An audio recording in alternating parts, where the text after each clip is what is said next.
আমার কি মরে যাওয়ার কথা? তোর কি হয়েছে বলতো? এমন ভাবে কথা বলছিস কেন? এতদিন পরে ফিরে সবার সাথে এমন অদ্ভুত ব্যবহার করছিস কেন? মা, তুমি জানো না এরা দুই বোন আমার সাথে কি করেছে।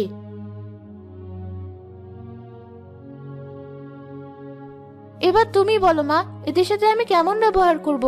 আমি তো তোমাদের কাছে ক্ষমতা চাইনি। ওরা আমার নিজের বোন হয়ে কি করে পারলো এটা? তোদের এত বড় সাহস, তোরা আমার মেয়েটার সাথে এমন করেছিস? বেঈমান, হিংসুটে!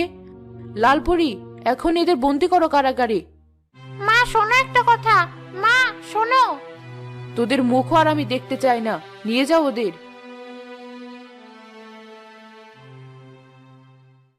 মা রূপালী, তুই যে ফিরে এসেছিস আমি খুব খুশি হয়েছি। তুই হারিয়ে যাওয়ার পর থেকে কতদিন যে ঘুমানি তার কোনো হিসাব নেই।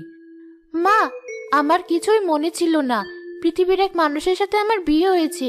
আমার পিঠে আজ রূপালী ডানা আসার পরেই তোমাদের সব কথা মনে পড়েছে। কি বলছিস? তোর বিয়ে হয়েছে? হ্যাঁ মা, আমাকে পৃথিবীতে ফিরে যেতে হবে।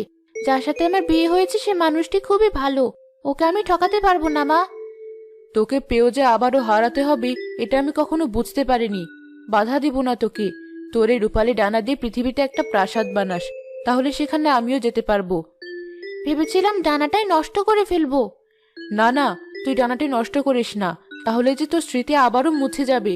আমাদের কথা তোর কিছুই মনে থাকবে না, কিন্তু এটা যদি তুই প্রাসাদ বানিয়ে ব্যবহার করিস তোর সবকিছু মনে থাকবে। বেশ মা, আমি রূপালী পালক দিয়ে একটা রূপার প্রাসাদ বানাবো। রূপালী তার মায়ের থেকে বিদায় নিয়ে বাড়িতে এসে দেখলো সুজন খুব মন খারাপ করে বারান্দায় বসে আছে। এভাবে মুখ গুমরা করে বসে আছো কেন? তুমি এসেছো? তুমি চলে যাওয়ার পর আমার দম যেন বন্ধ হয়ে আসছিল। এজন্যই তো আর যাবো না। এখন থেকে সারা জীবন তোমার সাথেই থাকবো। সত্যি বলছো? তুমি আর আমাকে রেখে যাবে না? হ্যাঁ, আমি সত্যি বলছি। আমি আর তোমাকে রেখে কোথাও যাব না। এই দেখো, আমার ডানা খুলে ফেলছি।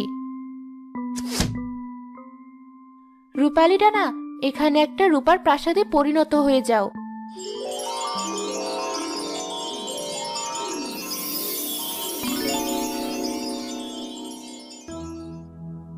এটা আমাদের প্রাসাদ? হ্যাঁ, আজ থেকে এটা আমাদের প্রাসাদ। আমরা এখন থেকে এখানেই থাকবো। এর ভিতরে সবকিছুই পাওয়া যাবে। তোমাকে কষ্ট করে এখন থেকে আর কাট কাটতে হবে না।